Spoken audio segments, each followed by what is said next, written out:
Everyone, আমি অঞ্জলি finally চলে আসলাম।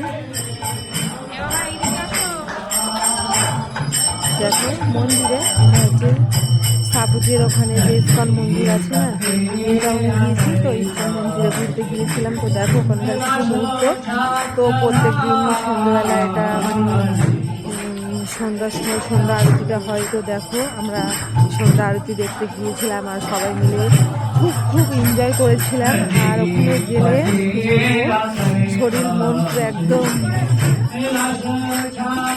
পুরো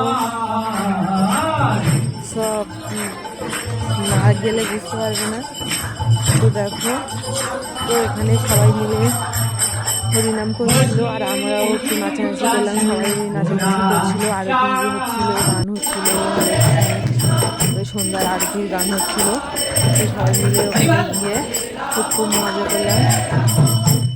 তো দেখো সোনা দানা গয়নাগাটি, আমার ছেলে, আমার মেয়ে, আমার কেউ কারো নয়। একা এসেছি, একা যেতে হবে। যতদিন বাঁচবো হরিনাম সংকীর্তন করতে হবে, হরির সঙ্গে যাবে। তো দেখো আমরা সবাই মিলে ওখানে গিয়ে একটু হরিনাম করলাম, একটু নাচানাচি করলাম, সবাই মিলে খুব খুব এনজয় করলাম। আর ওখানে সবাই মিলে খুবই মজা করছিল। আর কে কে এখানে গিয়েছে ইস্কন মন্দিরে কমেন্টে জানিও। তো আমি আগেও গিয়েছিলাম, খুবই ভালো লেগেছে, খুবই এনজয় হয়। আর ওখানে ভোগ দেয় সবাইয়ের জন্য। তো দেখো আমরা একটু নাচানাচি করে আরতি, সন্ধে আরতি দেখে নিলাম। দেখে নিয়ে তারপরে বাইরে বার হয়ে চলে আসলাম। এসে সবাই মিলে নাচানাচি করে বাইরে বার হয়ে চলে এসেছিলাম। এসে তারপরে একটু ভোগ নিলাম, নিয়ে তারপরে বাড়ির উদ্দেশ্যে রওনা দিলাম। দেখো ভিডিওটা একটু ভালো, সবাইকে বলবো যে পুরোপুরি দেখার জন্য অনুরোধ রইল। আর কারা কারা গিয়েছিল অবশ্যই জানিয়ে, আর স্কিপ না করে ভিডিওটা পুরোপুরি দেখবে। আশা করছি তোমাদেরও ভালো লাগবে। আমরা তো গিয়ে খুবই আনন্দ করেছি, আর তোমরা ভিডিওটা দেখেও আনন্দ উপভোগ করো, এটাই আমি চাই। আর যারা এখনও যাওনি ওখানে ইস্কন মন্দিরে, সবাই যাবে।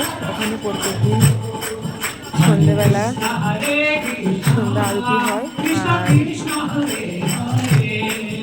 আর দেখো নিচে পুরো পাগল হয়ে যাচ্ছিলাম, সবাই মিলে ভীষণ মজা করছিলাম।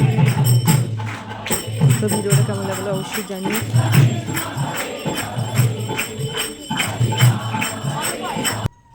তো একটু লং হয়ে গিয়েছিল ভিডিওটা। দেখো বাইরে চলে আসলাম, এখনও হচ্ছিল। তারপরে ভগবত পাঠ হচ্ছিল, অনেক ঠাকুরের বিষয়ে বলছিল। তো আমরা ওগুলো শুনিনি। তারপরে বাড়ির আসতে হবে, ওই কারণে চলে আসলাম। মহাপ্রভুর প্রসাদ দিচ্ছিল, ওখানে একটু খেয়ে নিলাম। নিয়ে তারপরে হাত ধুয়ে বাড়ি আসার জন্য চলে আসলাম। তো দেখো, তো এটা কেমন লাগলো জানিও। Tata, bye bye.